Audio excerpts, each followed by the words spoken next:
The law office of Patterson and Associates occupied the third floor of a brick building in downtown Portland. I arrived 15 minutes early, as I always did for everything.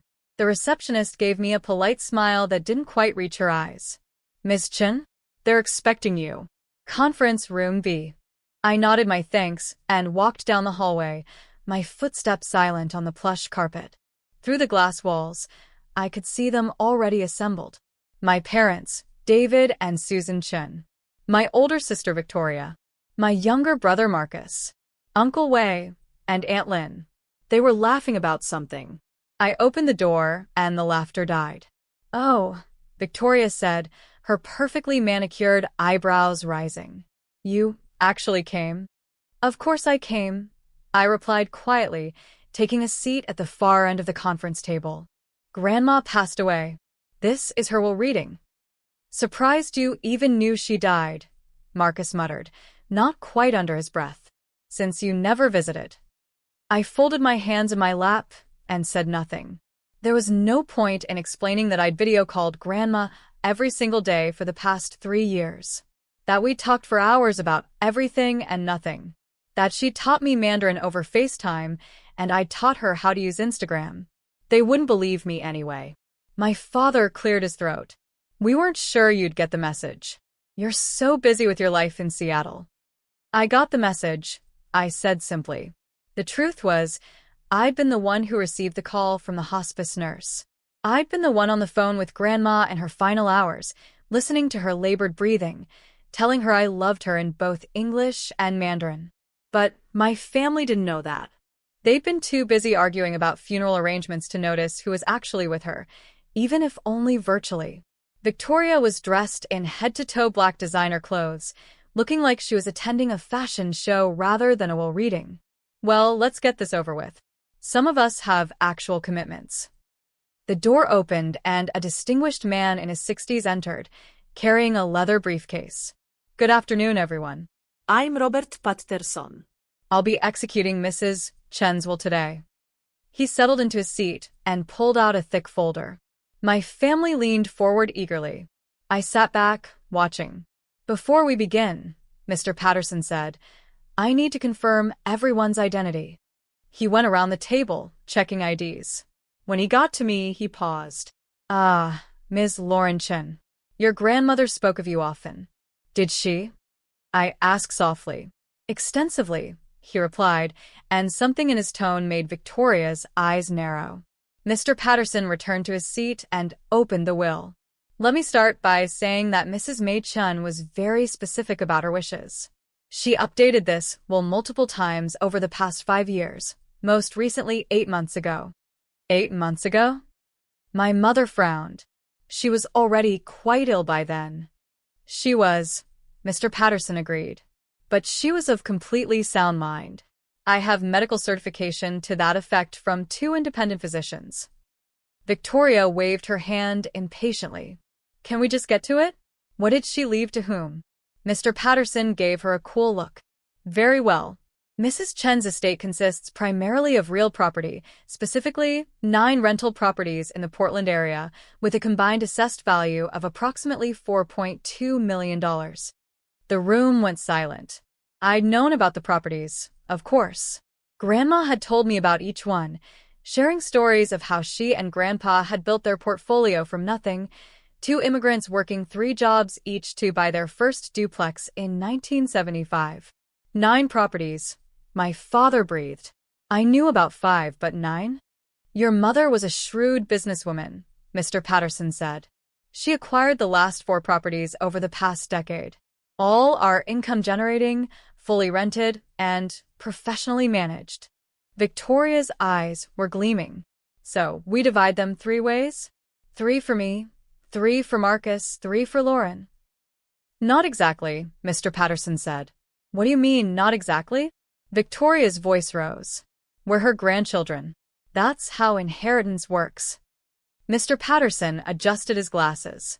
"Mrs. Chen left very specific instructions. She wanted me to read you a letter first." He pulled out an envelope. "This is in her own handwriting." "Just tell us who gets what," Marcus said impatiently.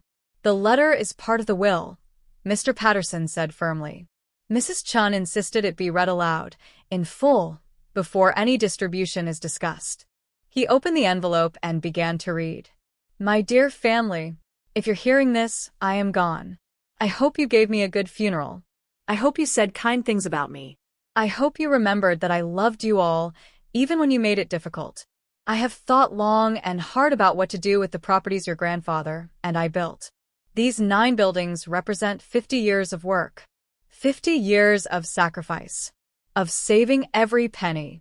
Of fixing broken toilets at midnight and dealing with difficult tenants and learning a business in a language we barely spoke. I have watched each of you carefully over the past 5 years. I have seen who you are when you think no one is watching. I have seen what you value and who you value it for.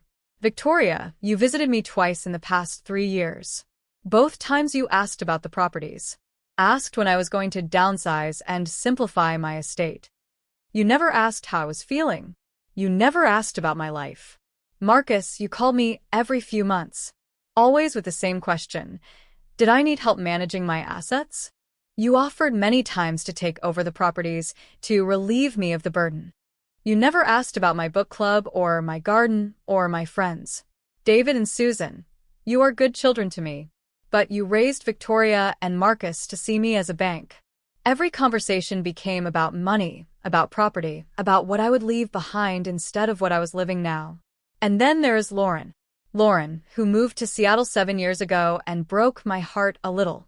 Lauren, who everyone said abandoned the family.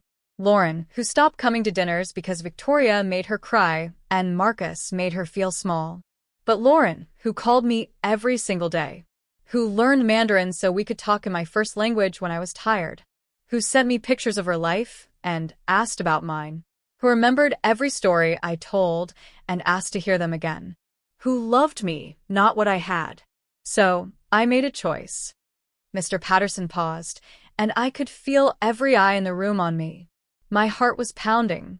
What choice? Victoria demanded. What did she do? Mr. Patterson continued reading. In 2019, I transferred all 9 properties into an irrevocable trust.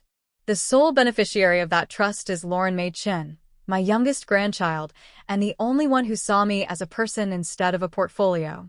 To Victoria and Marcus, I leave my jewelry and my furniture. These items have sentimental value and should sell for approximately $30,000 combined. Use this money however you wish. To my son David and his wife Susan, I leave my blessing and my love. You will understand why I made this choice, even if it hurts. To Lauren, I leave everything else. The properties. The rental income. The future. I am not being cruel. I am being honest. You reap what you sow, and I watched for 5 years what each of you planted.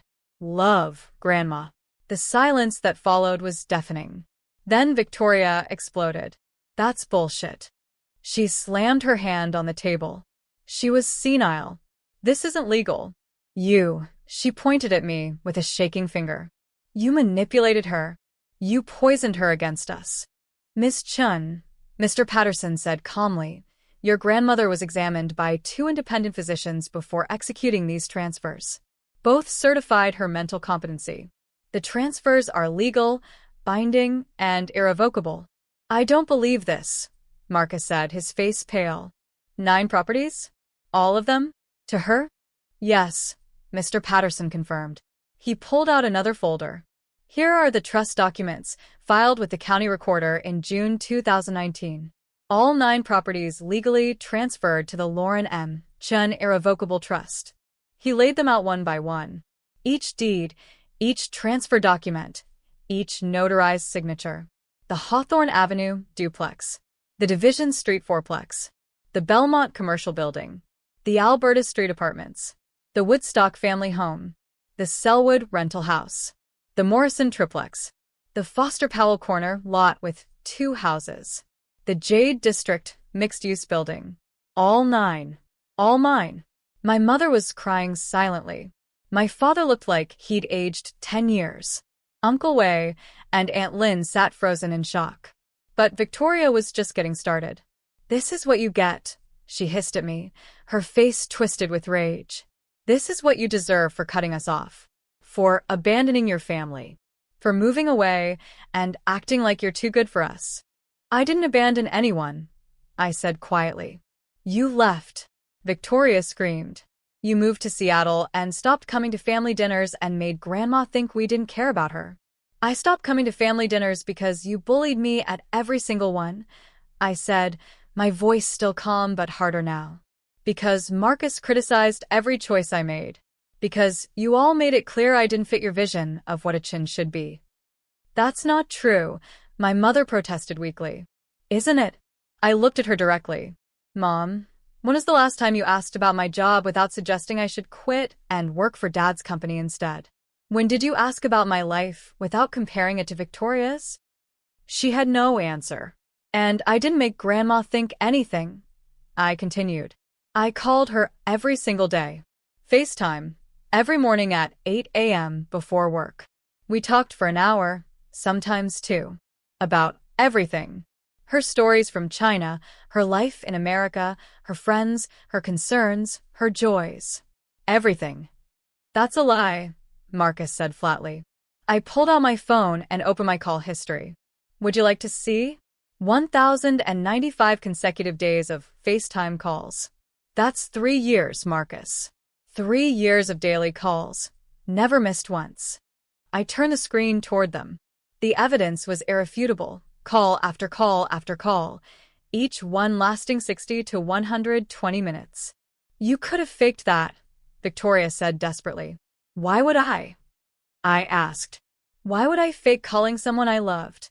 The better question is, why didn't you actually call her?" Victoria's face went red. "I was busy. I have a career, a life."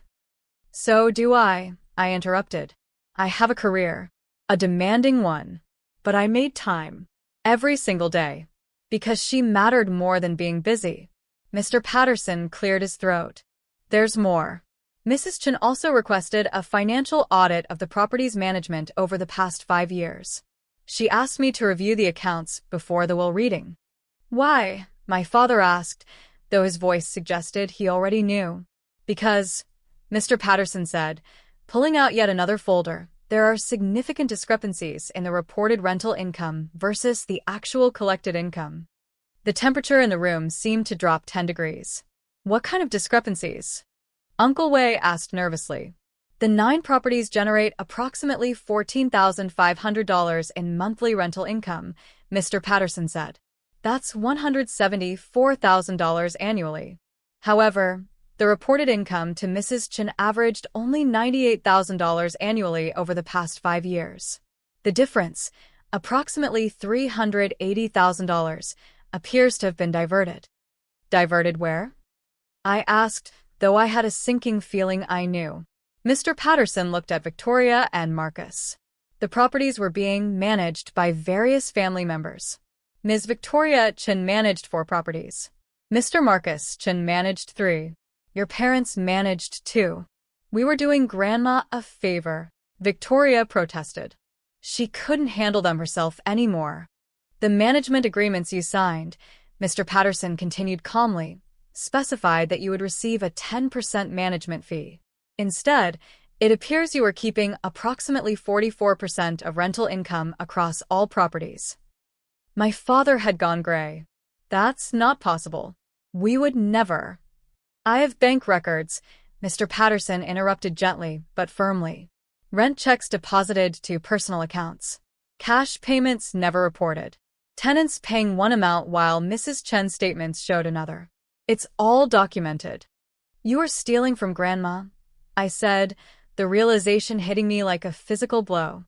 "For 5 years. While she trusted you." "We weren't stealing," Marcus shouted. "We were working. Managing tenants, handling repairs, dealing with problems. We deserve that money." "You deserved your 10% management fee," I said coldly. "Not 44%. The difference is theft." "This is insane," Victoria said, standing abruptly. "I'm not sitting here listening to this. Mom, Dad, we're leaving. We'll fight this. We'll sue. There's no way this holds up in court." "Sit down," Mr. Patterson said, and his tone made it a command, not a request. We're not finished. Victoria slowly sat back down, her hands trembling with rage.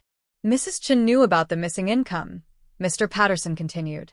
She knew for at least 2 years before her death. She hired a private investigator to track where the money was going. She what? My mother whispered. She had you all followed. Your expenses tracked. Your bank deposits monitored. She documented everything. He pulled out a thick report. Victoria, you purchased a BMW in 2021 with cash. $47,000. Where did that money come from? Victoria said nothing. Marcus, you took 3 trips to Vegas in 2022. High roller suites, expensive restaurants. Total expenses approximately $35,000. On a salary of $52,000 per year, how did you afford that? Marcus stared at the table. David and Susan, you renovated your kitchen last year. Top-of-the-line appliances, custom cabinets. The contractor's invoice was $78,000. You told your friends you'd been saving for years, but your bank records show no such savings. Instead, they show regular cash deposits that match the missing rental income from the 2 properties you managed. My mother was openly crying now. My father looked like he might be sick. Grandma knew, I said softly, understanding washing over me. She knew everything, and she was gathering evidence. For what purpose? Uncle Wei asked quietly. Mr. Patterson looked at me. Mrs. Chen left instructions. She said if the family accepted the will gracefully, we would say nothing about the financial irregularities. But if anyone contested the will or made accusations against Lauren, I was to turn all evidence over to the authorities and recommend criminal prosecution for embezzlement. The room went dead silent. You're blackmailing us, Victoria said, her voice shaking. No, I said. Grandma is protecting me. From beyond the grave. Mr. Patterson nodded. Mrs. Chen was very clear. She said her family had a choice. Accept the will with grace, or face the consequences of their actions. There is no third option. This isn't fair, Marcus said weakly. Fair? I repeated, my voice finally showing anger. You stole from an elderly woman for 5 years. You treated her like a bank account. You ignored her until you wanted something. And you have the audacity to talk about fair? We're still family, my mother pleaded. Lauren, please. Don't let it end like this. I didn't end anything, I said, standing up. You all did. Years ago. When you made it clear I didn't matter unless I conformed. When you criticized every choice I made. When you made family gatherings so toxic, I had to leave for my own mental health. We didn't mean, she started. Yes, you did, I interrupted. You meant every word, every comparison to Victoria, every suggestion that my job wasn't good enough, my life wasn't impressive enough, my choices weren't acceptable enough. You meant all of it. I turned to Mr. Patterson. What do I need to sign? He slid several documents across the table.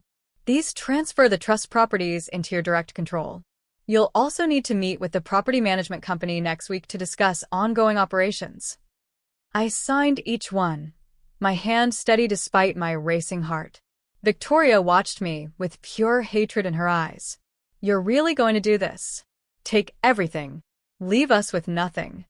You're getting $30,000 in jewelry and furniture, I reminded her. That's more than I got from this family in emotional support over the past 7 years. How can you be so cold? She demanded. I learned from the best, I replied, meeting her gaze. I learned from a family that measured love and property values and saw people as assets to be managed. I gathered my copies of the documents and stood. Mr. Patterson, thank you for your time. Please send any additional paperwork to my Seattle address. Of course, Ms. Chen. I walked toward the door. My father called out, Lauren, wait. Please, can we talk about this? I paused but didn't turn around. About what, Dad? About how you stole from Grandma. About how you raised my siblings to see me as less than. About how you never once defended me when they tore me down. We love you, he said desperately. No, I said quietly. You love the idea of me. The version that stayed small and quiet and didn't challenge your authority. The daughter who would have accepted being cut out of Grandma's will without question. But you don't love me. You never bothered to know me well enough to love me.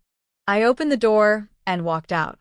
Behind me, I heard Victoria scream something, heard my mother sob, heard chairs scraping.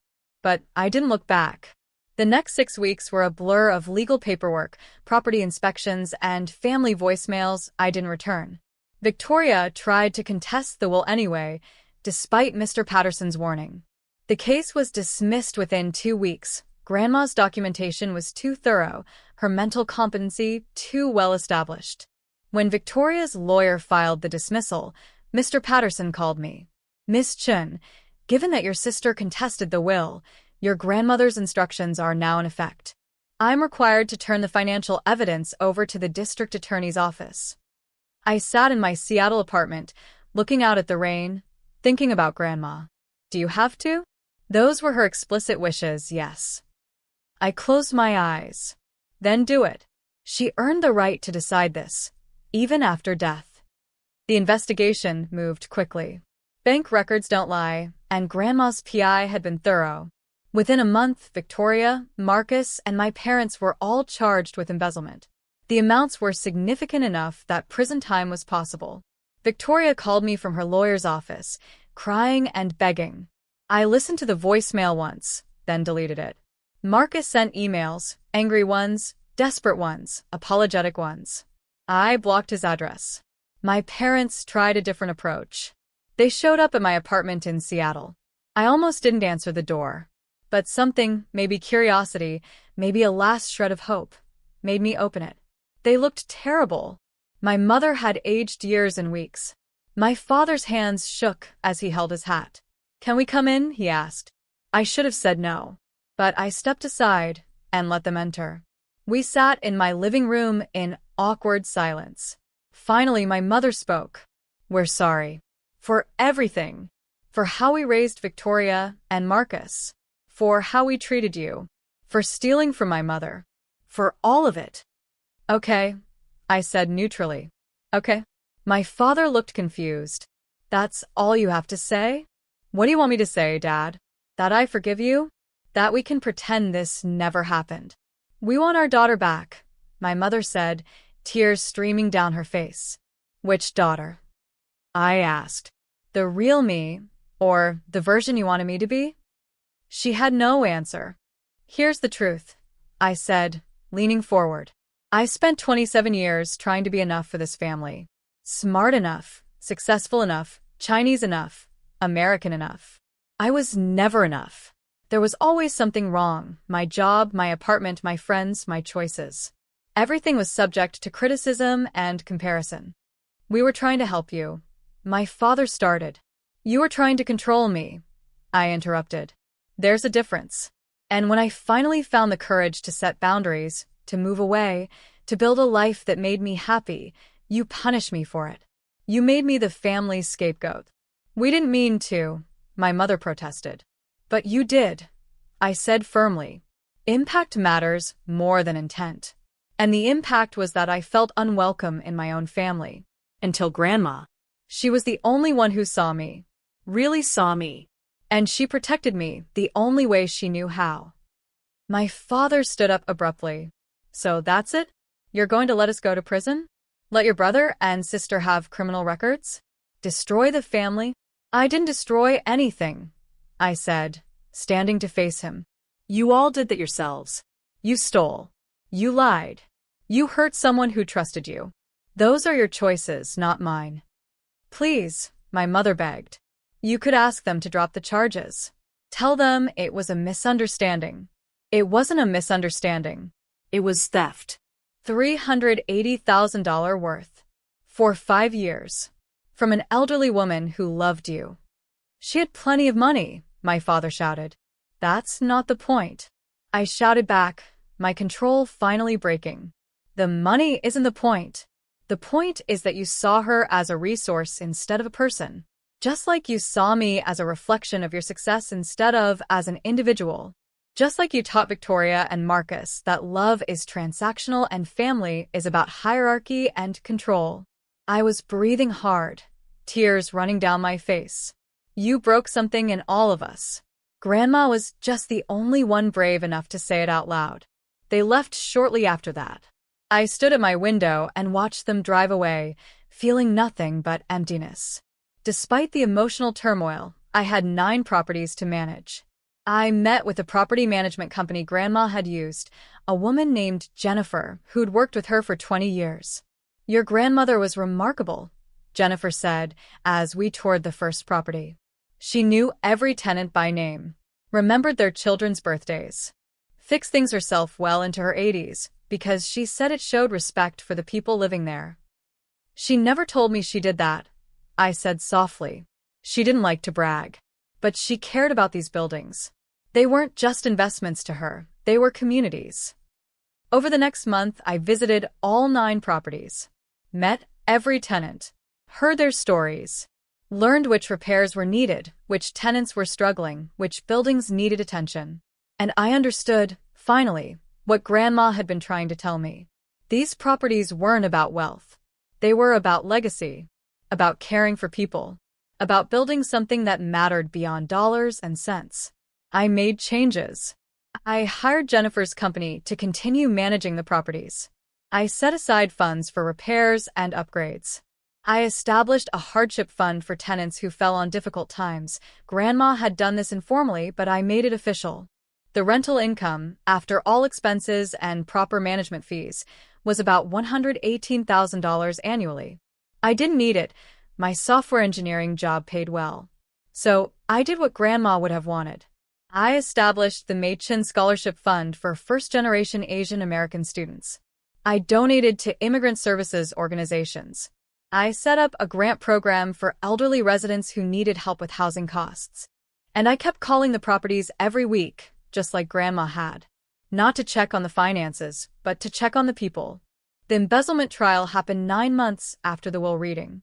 All 4 defendants, Victoria, Marcus, and my parents, took plea deals rather than face a jury.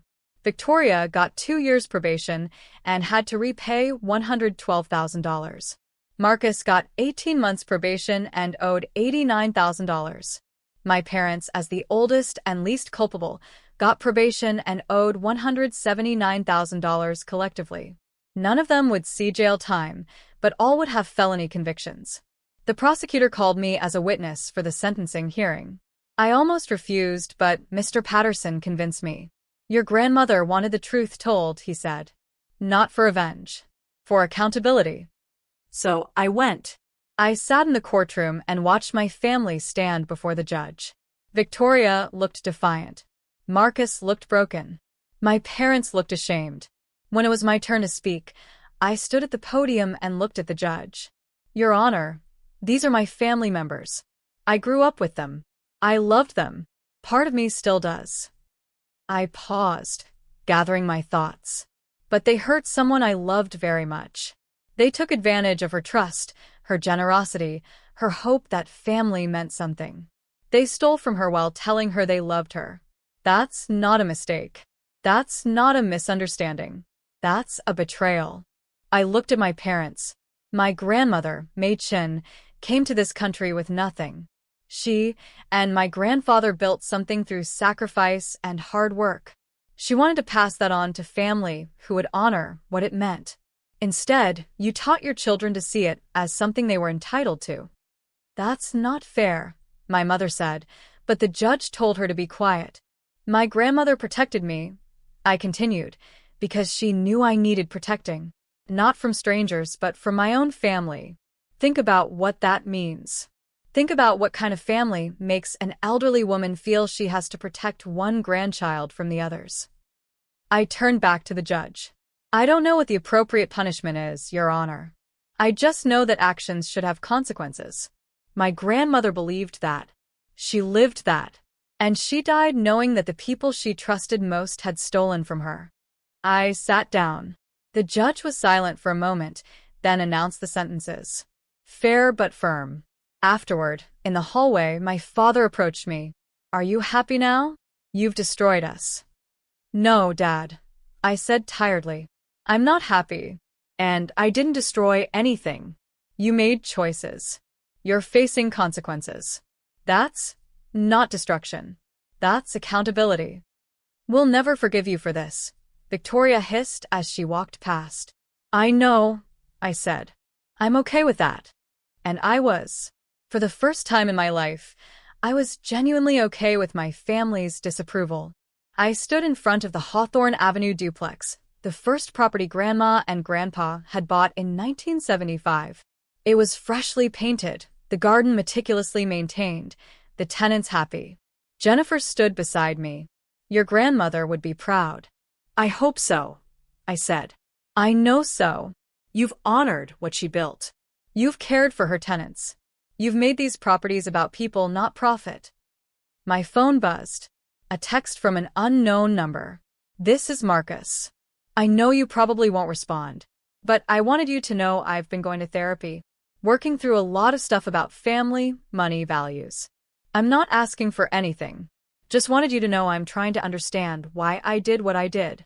Why we all did. Maybe someday we can talk. No pressure. I stared at the message for a long time. Then, I typed a response. I'm glad you're in therapy. I am too. Maybe someday we can talk. But not yet. I need more time. I sent it and put my phone away. Good news? Jennifer asked. Maybe, I said. Someday. Maybe. We walked through the property together, and I felt Grandma's presence in every corner. In the careful maintenance. In the respect for tenants. In the understanding that buildings are just structures. It's the people inside them that make them homes. That night, I sat in my Seattle apartment and wrote in the journal my therapist had recommended. Dear Grandma, it's been a year since the will reading. A year since everything changed. I'm managing your properties now. Taking care of the tenants. Honoring what you built. I understand now why you did what you did. You weren't being cruel. You were being honest. You were teaching all of us a lesson.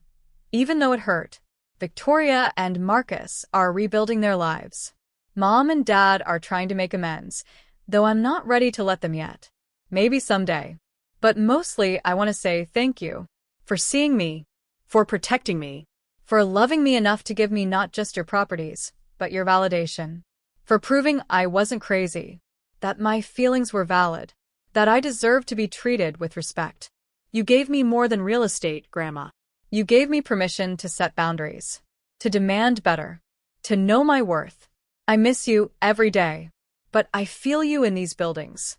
In the tenant smiles. In the knowledge that love isn't about control. It's about seeing someone clearly and loving them anyway. Thank you for seeing me clearly. Thank you for loving me anyway. Your granddaughter, Lauren. I closed the journal and looked out at the Seattle skyline. Somewhere in Portland, 9 buildings stood as monuments to an immigrant woman's dream.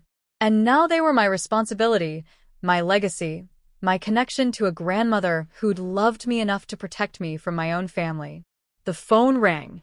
Unknown number. I almost didn't answer. But something made me pick up. Hello? Lauren? It's Uncle Wei. I tensed. Hello. I know you probably don't want to hear from family, but I wanted you to know. Aunt Lynn and I have been talking about everything that happened, about how we all treated you. Okay, I said carefully. We were wrong. All of us. We let Victoria and Marcus set the tone. We let your parents criticize you without pushing back. We stood by while you were pushed out of the family. And we're sorry. I sat down slowly. Why are you telling me this? Because someone should. Because you deserved better. Because your grandmother was right about everything, and the rest of us were too proud to admit it. Tears pricked my eyes. Thank you for saying that. We'd like to see you sometime. If you're willing. No expectations. No pressure. Just dinner. Just talking. Just trying to do better. I thought about Grandma. About second chances. About the difference between people who make mistakes and people who refuse to acknowledge them. Maybe, I said. Let me think about it. That's all we can ask, Uncle Wei said. Take your time. We'll be here. After we hung up, I sat in the dark for a long time, thinking about family and forgiveness and the complicated space between them. Grandma had given me the tools to protect myself. But she'd also taught me, through 50 years of building community, that people could change. That grace had its place alongside accountability. Maybe someday I'd have dinner with Uncle Wei and Aunt Lin. Maybe someday Marcus and I would talk. Maybe someday my parents would understand what they'd done wrong. But today I had 9 properties to care for, tenants to support, a legacy to honor. Today that was enough.